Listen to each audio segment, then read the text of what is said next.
Hey everybody, Scott here for the Digital Guitar Playground, the Line 6 Helix, the TCG system, and today, the BluGuitar Amp 1. While technically not a digital device, this is analog. The reverb is digital though, because if you want reverb in something this small, you gotta go digital. But I'm going to go through a bunch of my overdrive pedals into the Amp 1 today. And I was inspired by one of Thomas Blug's, the maker of the Amp 1, one of his Academy of Tone videos where he was demonstrating how you can take a low gain amp sound like the vintage with very low gain on it and then put pedals in front of it and just get a real, kick-ass sound.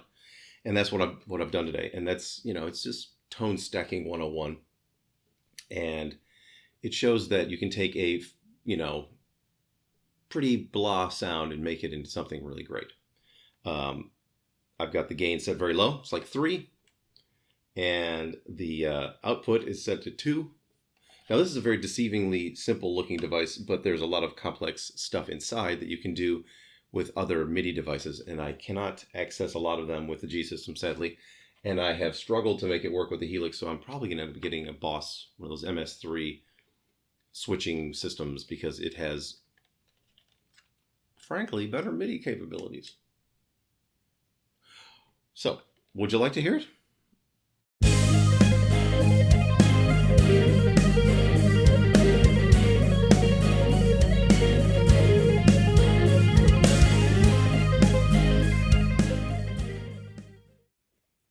Okay, here we are at my desk. Now, today I have the ISO cab to my left, and the door's open. So the sound is coming out freely, and it's mic'd. That's going into the Helix and then out into my JBL. I'm not going to be running the mic'd sound into the camera today. I tried that yesterday and I just didn't like it by itself. I like a bit of an ambient, sound in the room. I don't like the sound of my pick and strings and shit, but whatever. I will deal with that. So here's what you get. I've got the, this is the clean channel of the BluGuitar Amp 1. Set the volume at about 2. Use a little bit of the reverb.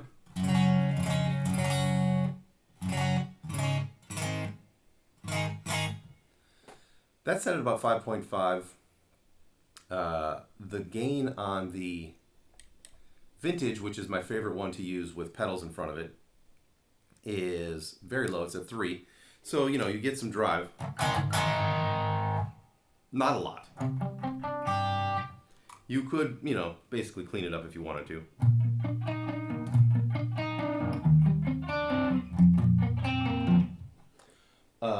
Also, when I turn up the Helix over here, I get the other side of the picture.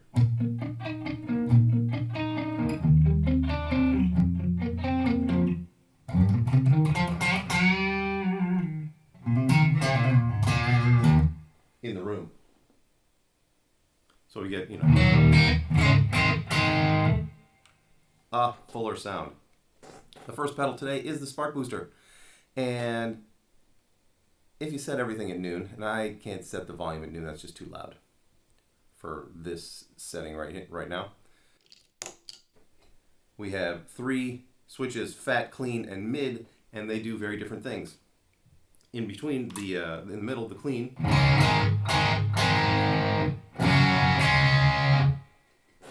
Very cool. The fat, say you're a Telly or a Strat player.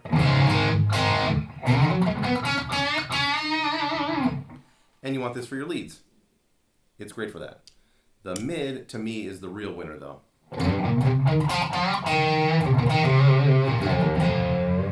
Because it just barks. It gives you, immediately a solo that's, jumps out of the mix. The way that I like to set this thing up is I like a little more drive, a little more gain. A little more drive, a little more bass. Less. Pull the treble all the way out. And then.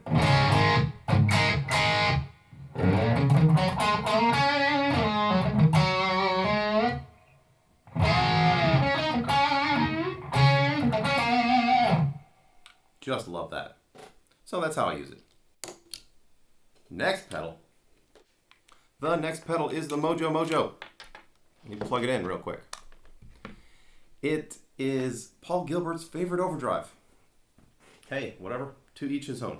I have struggled to find a useful setting on it until I stumbled upon setting it up this way. So here's my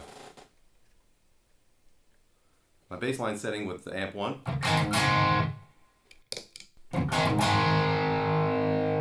I like it for a very low gain kind of 80s crunch kind of sound, you know.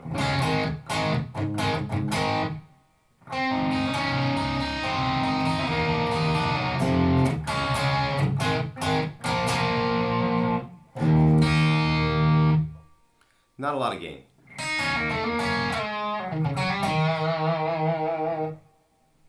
Good for, you know, crunchy rhythm stuff though.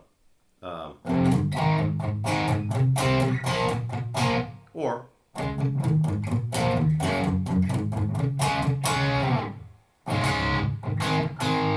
maybe a little bit more treble.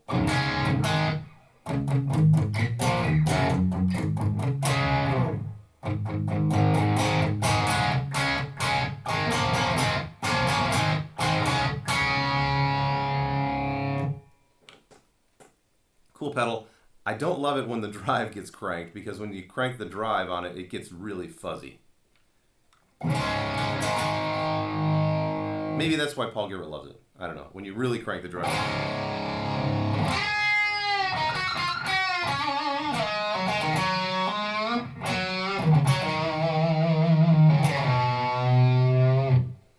It's got a little dip switch here that basically gives you a slightly thinner sound.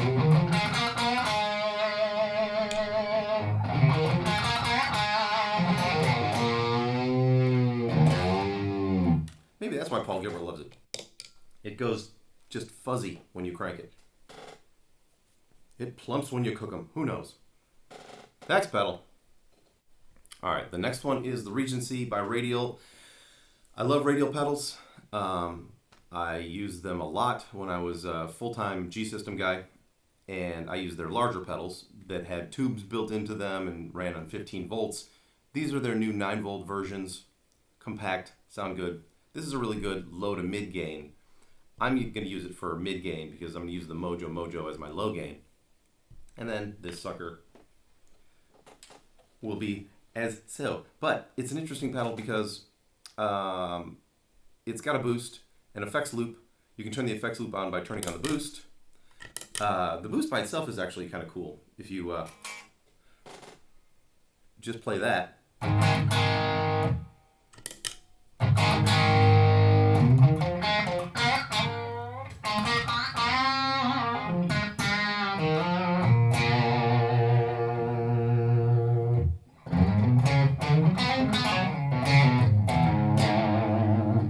I don't like to go further than that though, it starts to sound weird after that. And same with the drive channel.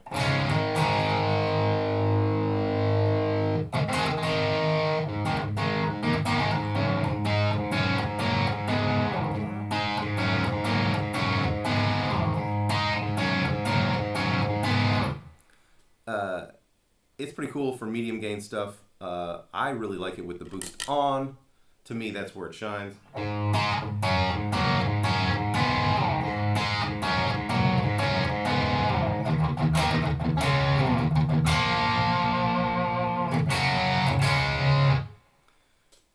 Rolling off the volume or rolling off the tone. With the tone at 12 o'clock, it's pretty bright. Brighter than I'd like. It's got a low mid control. You can roll that in. Get some low mids back.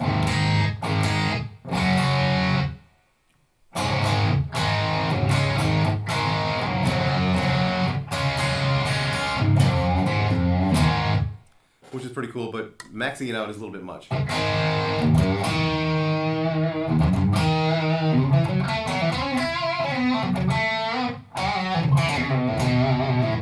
Just gets a little bit woofy for me, but you know, that's just me. I really like the combination of the drive and the boost at the same time. Good mid-gain sound.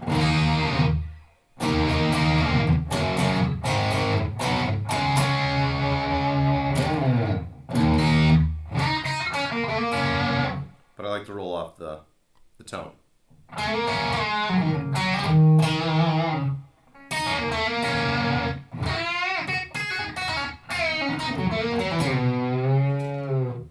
So, you know, that's the Regency. I don't like to go up, you know, crazy drive and boost because things get weird.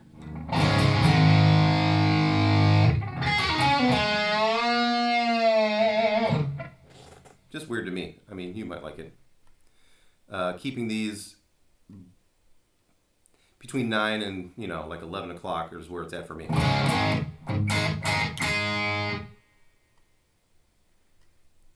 And just, you know.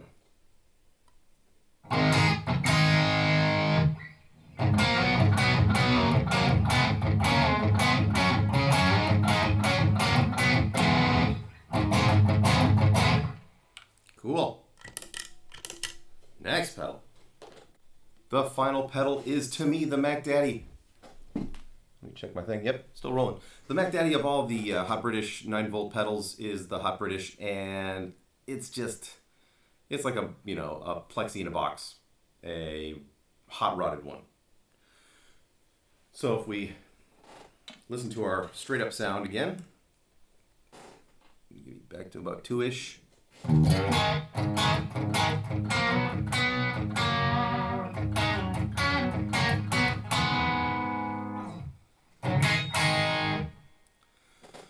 Now this one has a ton of gain.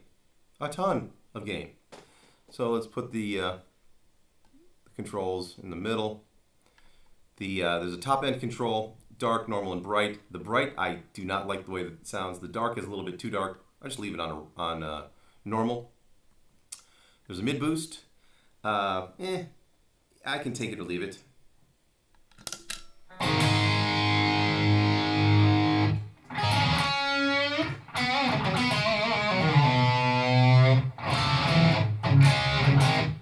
I leave in my mistakes today.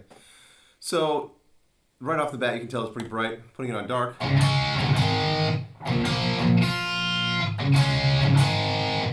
I don't really like to leave it on the dark just because I can roll off the highs here and then roll up some lows there.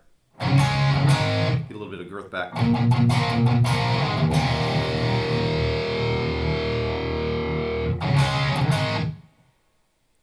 I also like to contour back a bit.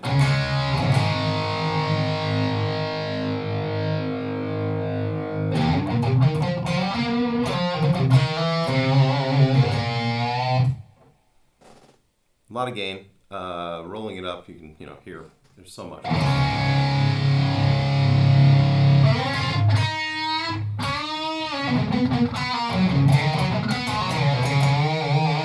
It's kind of like the old, that Vox, I think it was a Vox pedal, the Saturator pedal. Satriani had a while back. Ton of gain, more than you need. Gets kind of noisy when you crank it up.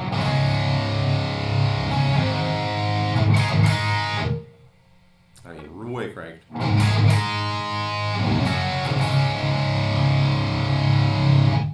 I just don't need that kind of gain.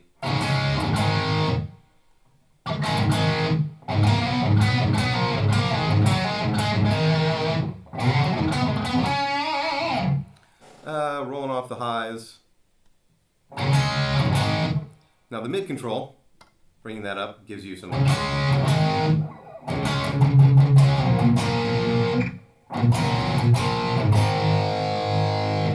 Not crazy about it. You can really crank it up. I like it out.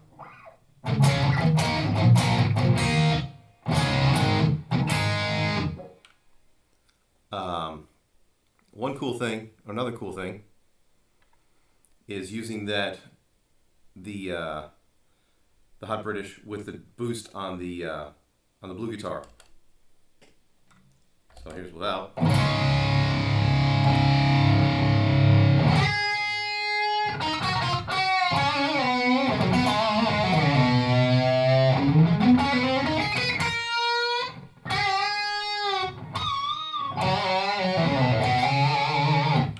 It sort of smooths out the top end and just rounds out the sound.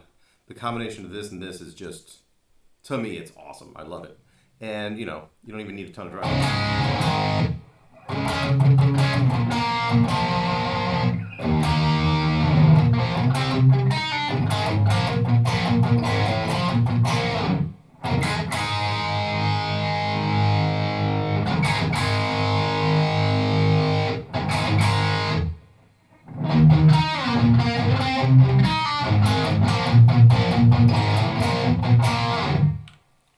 That is loud as hell in here. I'm just saying. And I'm on 2. But, yeah. This with that, I mean, who knows what the future will hold as far as my live rig goes.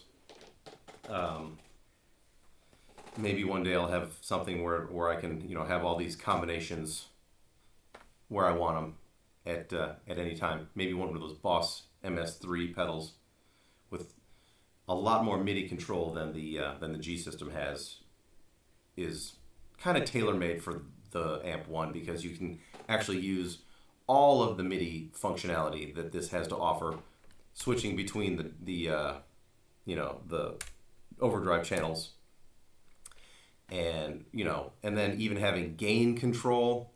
You can have gain control. You can have master control. You can even have power soak control. So there's a ton of features internally that you could access MIDI wise that you just can't access with the straight up unit without a really good MIDI controller. So I'm thinking about getting one of those Boss units. Oh shit. There you go, everybody. The BluGuitar Amp 1. I mean, it's still my favorite amp. I'm loving it. I just haven't decided whether to mount it in the rack on a pedal board or whatever. But I'm thinking maybe one of those Boss devices to really take advantage of all the MIDI stuff. And the MIDI on this is really a technical marvel because it uses a 1/4-inch input.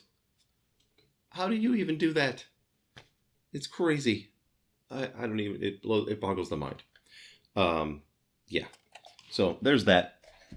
I have also, in the current days of COVID-19, it makes rehearsing really difficult, especially if you rehearse in a small space and would like to keep distant from those fucking virus-ridden band guys, because they're all just infected with God knows what. So I got one of these, an isolation shield for our singer, because he can't sing with a mask on. I can play guitar with a mask on, ain't no thing. But he can sing into this thing, collect all of his germs, and then take this home with him. I don't give a shit. This was cheap on Amazon. I think it was like $45. But it folds out into a nice sized thing for him to focus his droplets on while we rehearse. So we'll see how it goes. I haven't tried it yet. Haven't even opened it. So I'll be back tomorrow. I'm going to do some other stuff into the Amp 1, like the Pod Go. See if I can figure out some of the MIDI problems that I've been having, like the channel switching between the vintage and the classic, and then the gain. I mean, the problem with a lot of MIDI devices, like I don't know, the Helix maybe would do it, but I couldn't get it to work. The Pod Go and the G system just doesn't have enough of the command types available. So you need to be able to set a CC and then also a CC modifier to adjust drive levels and to go between the channels. Right now, all I can do on the G system is turn the boost on or the reverb. Kind of a drag. But what are you going to do? So I'll see you tomorrow. Pod Go. And until then, rock on.